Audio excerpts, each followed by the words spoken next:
अध्यात्म भारत समृद्ध भारत की ओर से सभी सुनने वालों देखने वालों का नमस्कार। सच ही ऐसा कहा गया है कि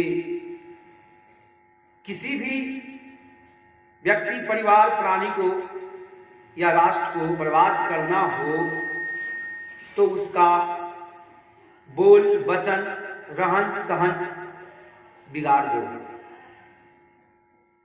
आज यही बात भारत के संपर्क में, हमारे देश के संपर्क में, हमारे देश के संबंध में हुआ है और हो रहा है।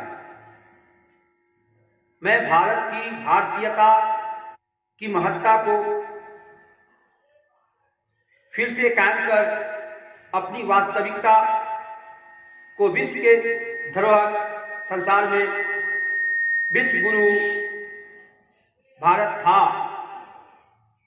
इसे बताने का प्रयास करता हूं।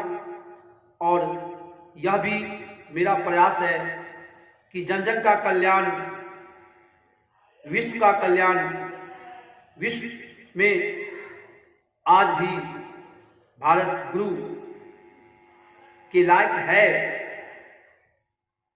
अच्छे अच्छे लोग भी,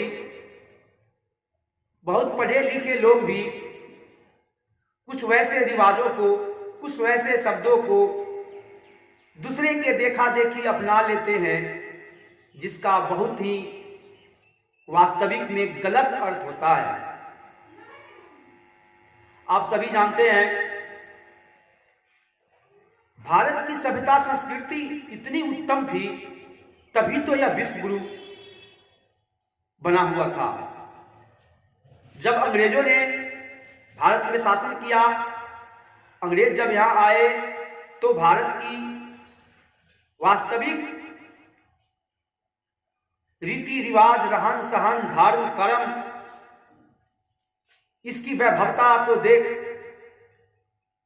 उसने अपने में विचार किया कि भारत पे ऐसे कभी भी शासन करना संभव नहीं है जब तक कि उसके रहन सहन, रिवाज, शब्द, भाषा, शिक्षा सबों को बदल न दिया जाए।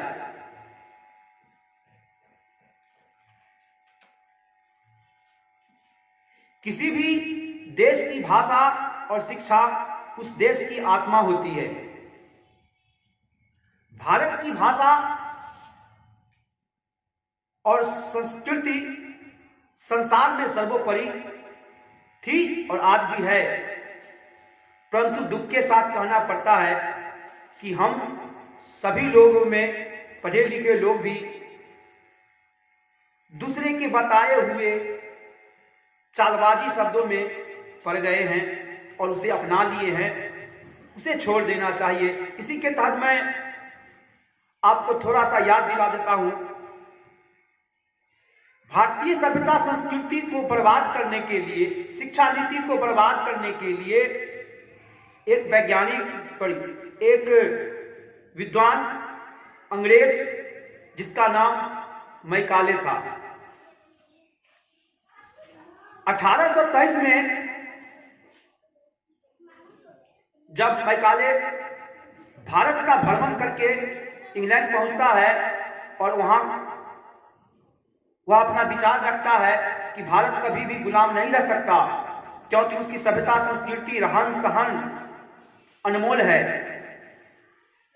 तो इसमें अंग्रेजों ने चाल चला, अंग्रेजों ने आपस में मिलकर एक विचार किया और भारत की शिक्षा, रहन सहन, रिवाज को बिगाड़ने के लिए 1823 में यह जिम्मा मैकाले को सौंपा गया और वही मैकाले ने एक शिक्षा नीति लाई, जो दुख के साथ कहना पड़ता है कि आज भी किसी न किसी रूप में भारत में आजाद होने के बावजूद भी ये 70 साल बीत गए, लेकिन आज भी ढोया जा रहा है।